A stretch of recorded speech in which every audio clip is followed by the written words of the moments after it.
Bismillahirrahmanirrahim. Alhamdulillahirabbil alamin. Wassalatu wassalamu ala asyrafil mursalin sayyidina Muhammadin wa ala alihi wa sahbihi ajma'in. Qala al-musannifu rahimahullah wa nafa'ana bihi wa bi ulumihi wa bi da'awatihi fid dharain amin. Bab ziyarati yauman nahar.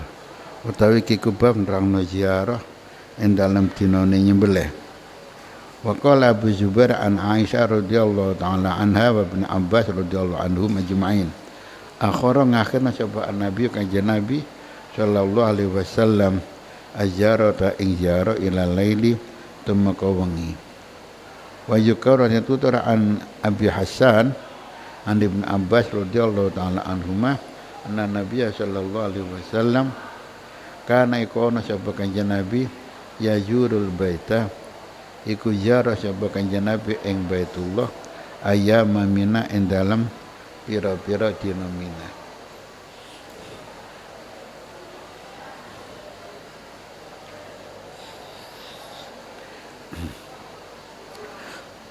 Perlunya apa ziarah? Ziarah yakni ke Mekah ya. Saya terangkan kemarin bahwa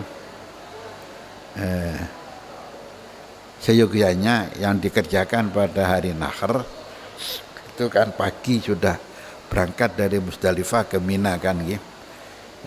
Kemarin atau tadi malam setelah maghrib dari Arafah ke Musdalifah. Ke Musdalifah istirahat sampai nisful lail. Harus sampai nisful lail. Setelah nisful lail bisa sampai pagi, pokoknya yang penting nisful lail. Nisful lail itu bermalam di Musdalifah, walaupun hanya beberapa menit. Dan di sana disunahkan kita mencari batu untuk melempar jamarat. Nah kemudian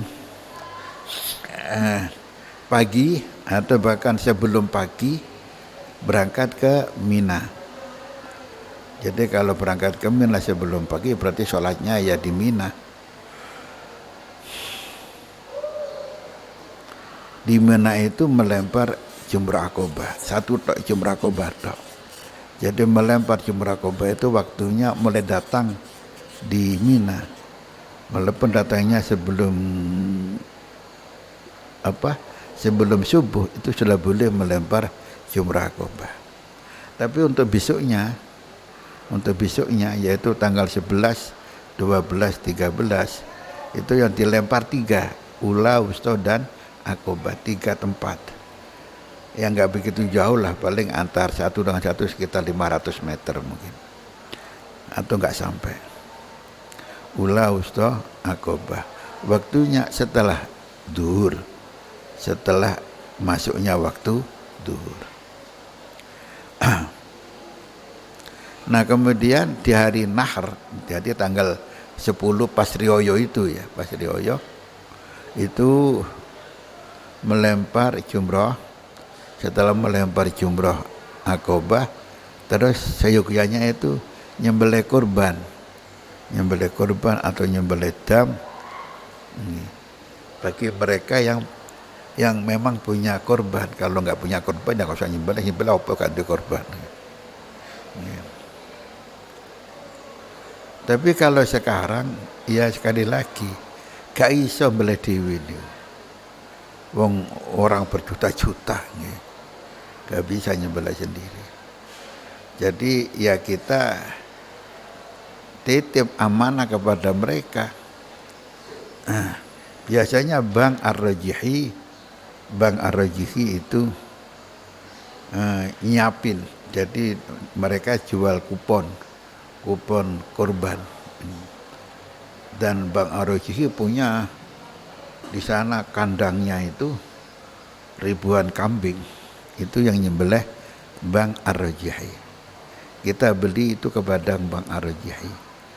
Atau kita kepada mukimin ya. Kepada mukimin. Kalau itu dam bukan kurban, dam. Karena menurut mazhab Syafi'i kalau Anda tamattu wajib bayar dam. Kalau Anda kiron juga wajib bayar dam. Anda rambutnya brodol sampai tiga rambut sekaligus juga wajib dam. Banyaklah yang menyebabkan dam itu. Itu kalau dam itu tidak harus tanggal 10 atau tidak harus pada tanggal-tanggal ayamit tasyrek. Setelahnya jauh, jamaah haji sudah pulang semuanya sehingga harga kambing sudah murah ya. Nah itu dulu kerjaan mukimin itu. Mukimin dekati kepada jamaah haji sinten tiba-tiba bayar dam monggo kula pasang tarif samenten. Ya ambil laba mereka, ambil laba. Ya nggak apa-apalah, memang kita niat sedekah kepada mukimin. Habis mukimin dapat apa kalau nggak dari itu?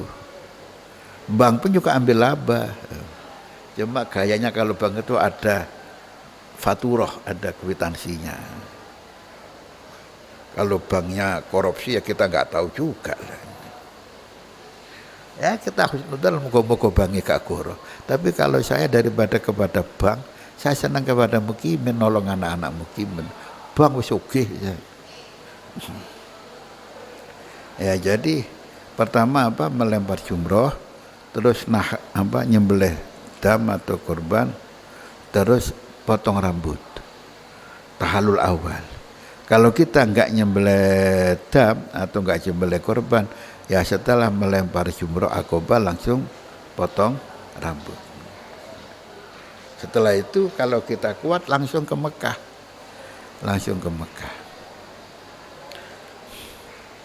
Kira-kira ada sekitar 6 kilo mungkin, 5 atau 6 kilo. Tanggal 10 kita ke Mekah langsung tawaf sa'i, tawaf ifadah. Sa'inya sa'i juga sa'i dari tawaf ifadah.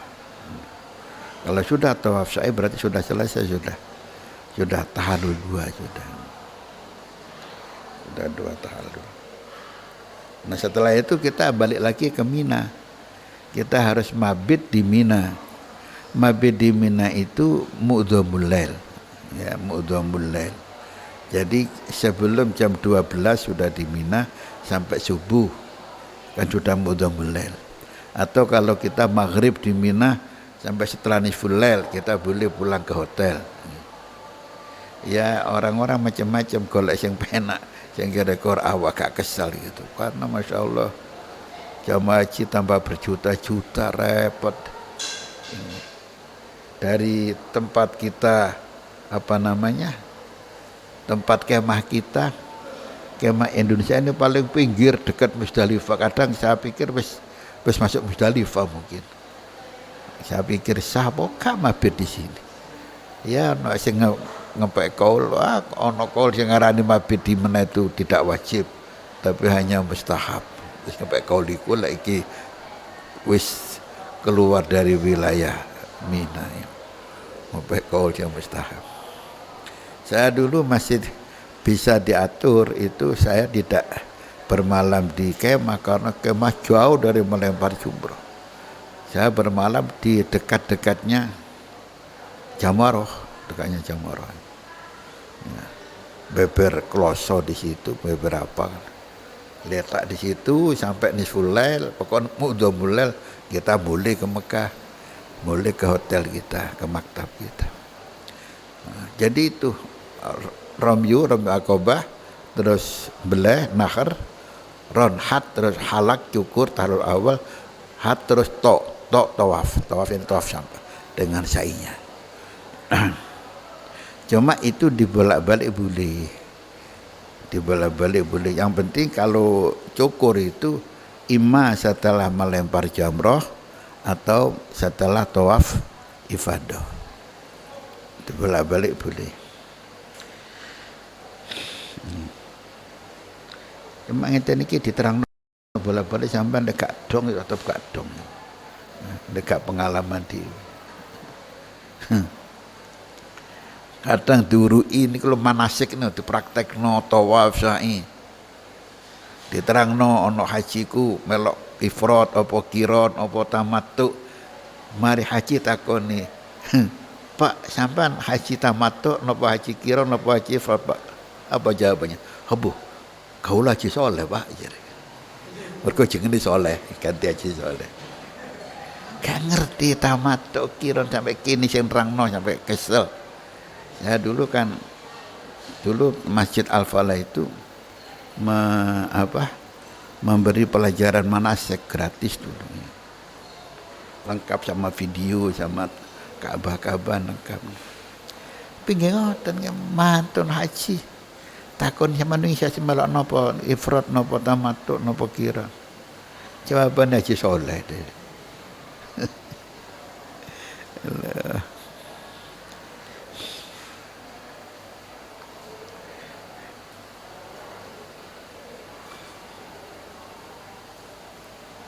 Ini.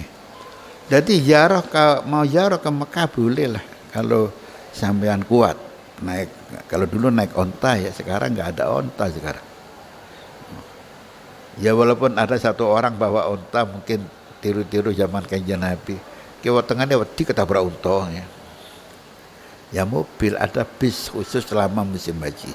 Bis antara Mina dan Mekah lewat terowongan. Atau jalan kaki. Atau ya nyarter sak koncoan.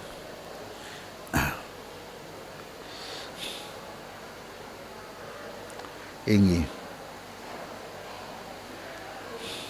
An Ibnu Abbas radhiyallahu ta'ala anhuma anna Nabi sallallahu alaihi wasallam kana yazurul baita ayyama Mina. Diterangkan setiap hari Kanjeng Nabi ziarah ke Baitullah, yakni tawaf sa'i ke Baitullah. Jadi setiap hari siang hari Nabi datang ke Makkah untuk tawaf sa'i. Tawaf sa'i sunnah loh ya. Yang wajib ya hanya satu kali.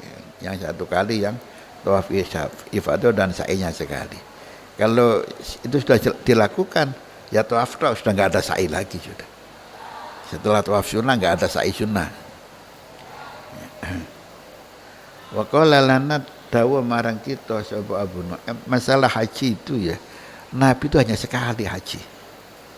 Nabi itu haji dari Madinah hanya satu kali, yaitu haji wada tanggal 10 Hijrah itu. Nabi bersabda, khudu anni manasikakum, perhatikan aku, ambillah manasik dari aku. Orang yang nonton, sampai nonton di apa Nabi melaksanakan nusuknya haji.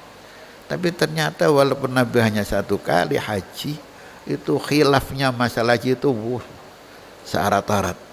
Khilafnya masalah haji itu. Nah wong Wahabi itu ngeyel, wis duwe pendapat dong, kabeh kudu melok aku. Dan dia yang punya negara kan itu kayak menang dhewe ngono. Nyebarkan beberapa petugas, ayo semuanya harus tamattu, Nabi memerintahkan tamattu bagi yang tidak bawa bagi yang enggak bawa kurban. Seakan-akan tamattu itu diwajibkan oleh Wahabi. Jadi kalau masalah manasik itu memang yang paling nyaman dan paling jelas itu mazhab Syafi'i. Mengapa kok mazhab Syafi'i yang paling jelas? Karena mazhab Syafi'i orang Mekah gitu loh. Mazhab Syafi'i orang Mekah, jadi kan paling pengalaman kan tiap tahun ruh haji ini para ulama.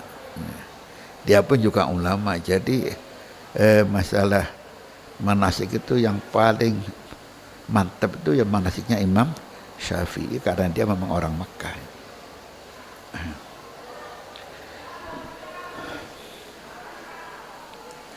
Wa qala lan Abu Nu'aim haddatsana Sufyan an Ubaidillah an Nafi' an Ibnu Umar radhiyallahu taala anhum annahu satun Ibnu Umar tawafa iku tawaf sapa Ibnu Umar tawafan wahidan lawan tawaf sepisan. Summa yaqilu nuli sari qailulah tidur siang menjelang zuhur. Jadi rupanya Sayyidina Ibnu Umar setelah di Mina, setelah melempar jamroh, terus nyembelih, terus cukur, terus ke mana, ke Mekah masih pagi ya, dulu sih masih belum sesek ya, masih pagi. Sekarang ini semarai suwi macet itu loh, marai suwi macet. Masya Allah, saya itu pernah dari Arafah ke Mina, dari Arafah itu badal isya lah, badal maghrib, sampai Mina itu jam duhur. wis kelaparan, kepanasan, padahal hanya berapa kilo itu. Wong bisi mandeki karo mlakune akeh mandeki. Ya maklum lah bisnya itu berapa ribu, berapa puluh ribu bis. Ya.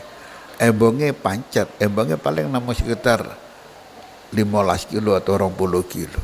Ya. Dari mana? Dari Arafah ke Mina lewat Musdalifah. Ya. Paling 15 kilo. Melaku ngoten ya, melaku 15 kilo pirang jam. 2 jam nyampe ya 15 kilo. Numpak bis semalam lebih, semalam setengah hari, wis kudu pipis, keluwen, ngelak, panas, masya Allah, karena pas macet. Walaupun embongnya itu banyak, kalau nggak salah ada 10 embong, 10 jalan dari Arafah ke Mina. Tapi kebuk bis kabeh itu. Lah bis dawa ini perang meter, paling kayak 10 meter bis kira-kira nih. Bis 10 meter. Lah lebih 1000 lah wis pirang ewu berarti. 10.000 meter, 10.000 pirang kilo berarti. Bis 10 kilo sendiri kan ya. Padahal bisnya itu ratusan ribu.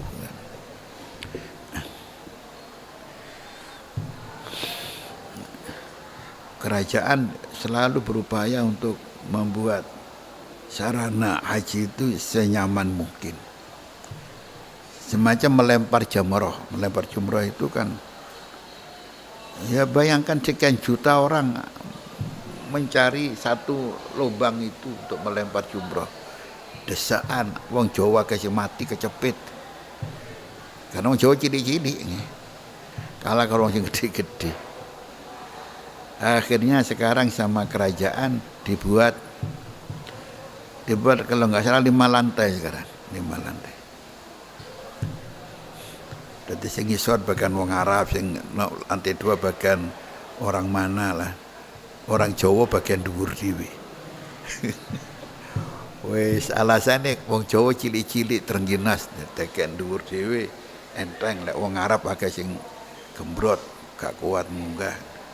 Ya lek pas wong Jawa sing nom-nom sing cilik kaya kulanya menggeh-menggeh ngene. Insyaallah.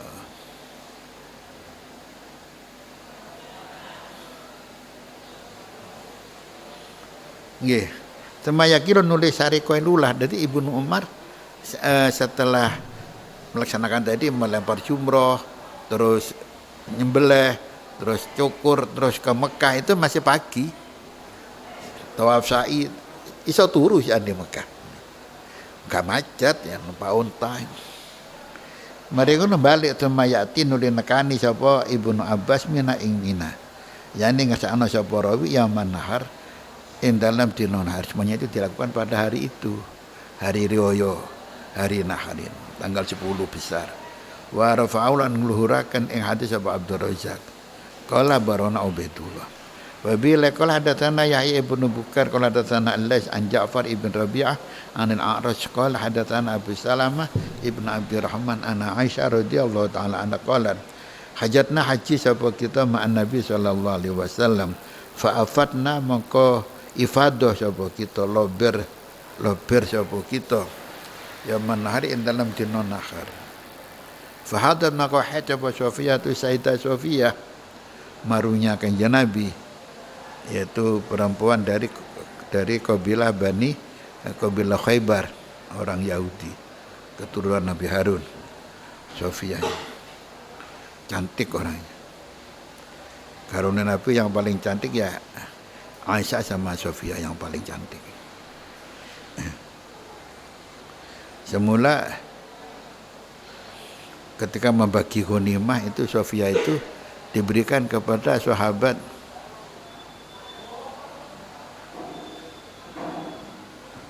itu sahabat apa? Kalau lihat sahabat yang paling ganteng dewe nih ya, Dihyah Al-Kalbi. Dihyah Al-Kalbi dibagi Sofiyah. Memang dia ambisi muka-muka aku oleh dum-duman Sofiyah. Betul, Sofiyah jatuh ke tangan sahabat siapa? Dihyah Al-Kalbi, orang yang ganteng. Sehingga kadang-kadang malaikat Jibril itu kalau mendatangi Rasulullah kalau mendo-mendo ngrupa wong, yang di mendo-mendo ya wong sing paling ganteng, yaitu Dihya Al-Kalbi. Masa kate mendo rupane sampean sing elek ini lah kan. Wong Jibril iso mendo-mendo rupane sapa ae. Terus sahabat protes. Kasihan ya Rasulullah, itu kan anaknya raja. Anaknya raja, mana raja Khaybar. Itu Huyai bin Akhtab. Masa anak rojo dadi amat terus jatuh ke tangannya siapa? Dihya Al-Kalbi. Itu yang paling pas njenengan jabang piyambak niku lah. Yang jabang piyambak. Akhirnya Nabi menerima usulan para sahabat, maka Sayyidah Sofiyah jatuh ke tangan Rasulullah sebagai ghanimah, sebagai amat. Zaman tahu kalau yang namanya amat itu kan juragan kan berhak ngumpuli kan, sebagaimana istri itu berhak. Dan istrinya orang yang punya amat tuh gak cemburu juragan yang ngumpuli amat itu. Biasa zaman dulu biasa. Tapi juragan ini rabi maneh rodok bersaing. Lek kawin karo amat, bukan kawin sama amat, dia mengumpuli amat itu. Juragan wedok gak pati peduli babang, memang haknya suami.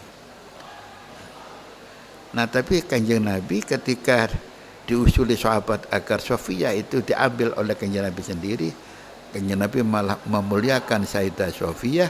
Sofiyah tidak dianggap sebagai ghanimah rampasan perang, tapi Sofiyah diangkat sebagai istri Rasulullah. Mas kawinnya apa? Mas kawinnya ya dibebaskan dari amat itu. Dari amat dibebaskan menjadi orang yang merdeka, memerdekakan Sofiyah itu sebagai apa? Sebagai mas kawinnya. Sehingga dengan demikian orang-orang Khaybar malih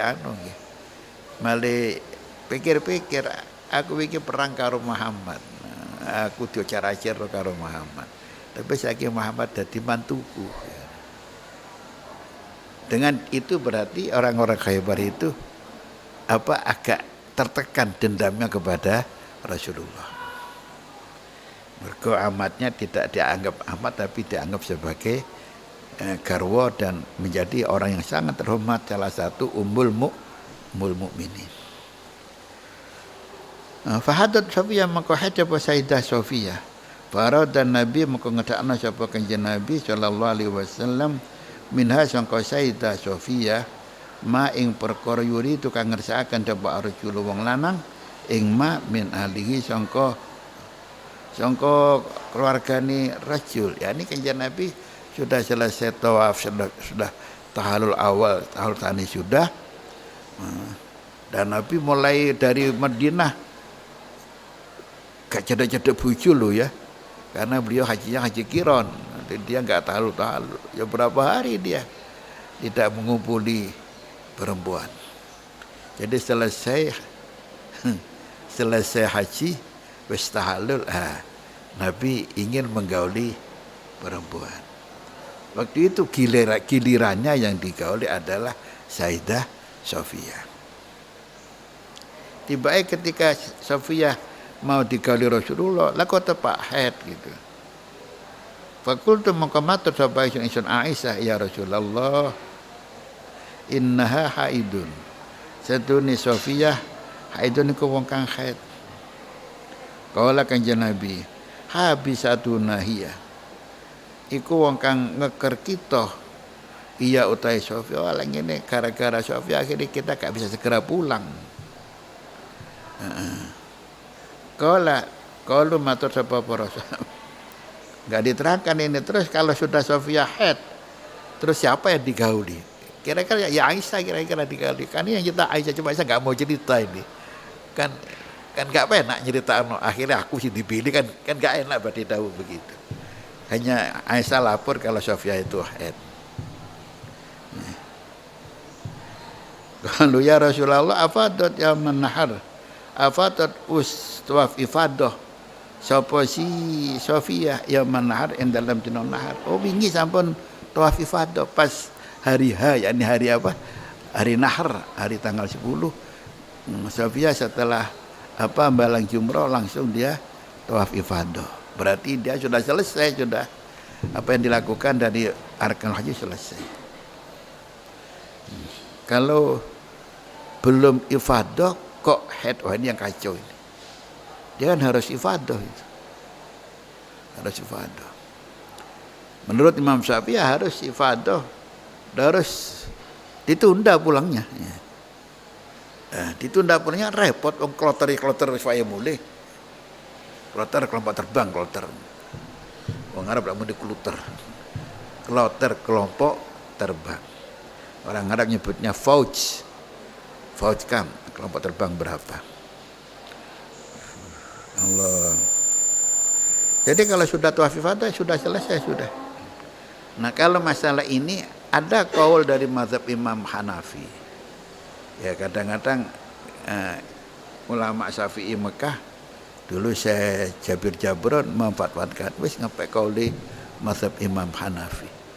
Boleh tawaf dalam keadaan haid. Jadi ya jaga biar tidak menajisi masjid, ya.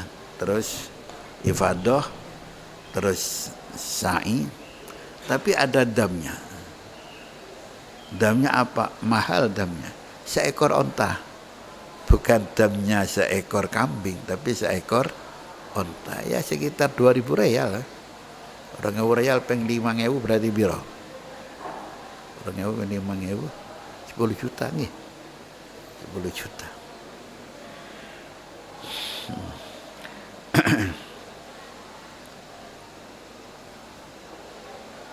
Kala kanjeng Nabi ukhruju lek ngono metu kabeh wis berarti selesai enggak ada masalah. Wa yudhkar tutur anil Qasim wa Urwah wal Aswan an Aisyah radhiyallahu ta'ala anha afadat wistafifadah sapa Sofiyah yauman nahar ing dalam dinane nahar tanggal 10. Jadi tanggal 11, 12, 13 di Mina ya hanya melaksanakan mabit sama melempar jamarat. Babun idza rama ba'da ma'amsa. Nalikane balang sapa wong ba'da ma'amsa sausi oleh sore-sore sapa wong. Au halaqatu nyukur sapa wong qabla an yadbaha ing dalam saturung yen to nyembelih sapa si wong. Nasian halilali au jairan tau halibudu. Wa bi laqal hadatsana Musa ibnu Ismail qala hadatsana Wahab qala hadatsana Ibnu Tawus an Nabihi an Ibnu Abbas radhiyallahu ta'ala anhuma anna Nabiya sallallahu alaihi wasallam qila lahu dan aturaken daw marang kanjeng Nabi fi dzabhi ing dalam nyembelih wal hakilan nyukur rambut wa ramilan balang jemrah aqabah wa taqdimi wa tahir disikno lan ngakhirno. Jadi diwolak-walik itu. Faqala mengko dawuh sapa kanjeng Nabi la haraj ora ana bayu kumajud. Ora ana bayu kumajud. Cuma lek fahamku lo betul diwolak-walik enggak apa-apa. Tapi satu yang enggak boleh dibolak-balik. Nyukur. Nyukur itu kalau tidak setelah melebar jumrah Aqabah ya setelah tawaf di Mekah. Jadi boleh sampai dari Muzdalifah tidak mampir Mina langsung ke Mekah. Di sana tawaf sa'i terus nyukur. Setelah nyukur baru balik ke Mina melempar jamrah Aqabah. Boleh dibolak-balik. Tapi yang penting nyukur itu setelah, kalau enggak setelahnya balang jumrah Aqabah, ya setelahnya melempar setelahnya melempar apa? Setelah selesainya tawaf sa'i. Dan itu disebut dengan tahallul awal. Ya. Saya ulangi, untuk nyukur tahallul awal itu harus setelahnya melempar jumrah Aqabah atau setelahnya tawaf sa'i. Tawaf ifadah yani. Wa bi laqal hadatsana Ali bin Abdullah. Kalau yang lain tawaf dhisik melempar dhisik boleh dibolak-balik. Beleh dhisik beleh kiri boleh dibolak-balik. Hanya ini nyukurnya harus setelah melempar jumrah atau setelah tawaf sa'i. Wa bi laqal hadatsana Ali bin Abdullah qala hadatsana Yazid ibnu Zurai qala hadatsana Khalid an Ikrimah an Ibnu Abbas radhiyallahu ta'ala anhuma qala Karena Nabi sallallahu alaihi wasallam yus'alu iku den takoni sapa Kanjeng Nabi yauman nahar ing dalem dina nyembelih yani tanggal 10 riyaya bimina ana imina fayaqulu mengko dawuh Kanjeng Nabi lah harus ka apa-apa ka apa fa sa'alu mengko takon ing Kanjeng Nabi sapa rajulun suci wong lanang faqala mengko matur sapa rajul halak tu nyukur cinten kawula qabla an azbaha ing dalem sadurunge yen to nyembelih sapa kawula terus pun kula kesusu nyukur kula dereng belih napa niki kala dawuh Kanjeng Nabi izbah ya saiki belih wis wala harus lan ora ana bahaya kumujud wa qala lan matur sapa si rasul Roma itu balang jumrah sapa ingsun ba'da ma'amsa itu sawise sore-sore sapa ingsun ada rupanya ini tadi itu dari Musdalifah langsung ke Mekah tawaf sa'i malam baru balik ke Mina untuk melempar jumrah Aqabah faqala Kanjeng Nabi la haraj ora apa-apa bahkan menurut Imam Syafi'i itu melempar jumrah itu sampai akhir Mina. Jadi balang hari pertama, hari Nahar, hari Riyaya itu dilempar sumben tanggal 13 boleh. Jadi emang diropel balang Aqabah tanggal 10. Tanggal 11 itu kan ula wusta Aqabah. Rolas juga ula wusta Aqabah. Lulas juga ula wusta Aqabah. Diropel di hari yang akhir boleh. Asalkan urut. Jadi balang Aqabah ini kodoke tanggal 10 mari ngono balik ngetan melempar ula wusta Aqabah. Selesai balik maneh ula wusta Aqabah. Balik maneh boleh gitu. Menurut Imam Syafi'i boleh. Enggak apa-apa. Babul futya ala dabah indal jamrah wallahu a'lam bishawab. Ya Rabbana tarafna bi annana tarafna wa annana asrafna ala ladha asrafna fatum alaina taubah taghsil kulli haubah wasturna min aurati wa amini raati wa fil walidina rabbi wa mauludi wal ali wal ikhwani wa sairil khilani wa kulli li mahabbah au jiratin wal muslimina ajma' fadlan wajudan manna la biktisabi bil mustafa rasul nadha bi kulli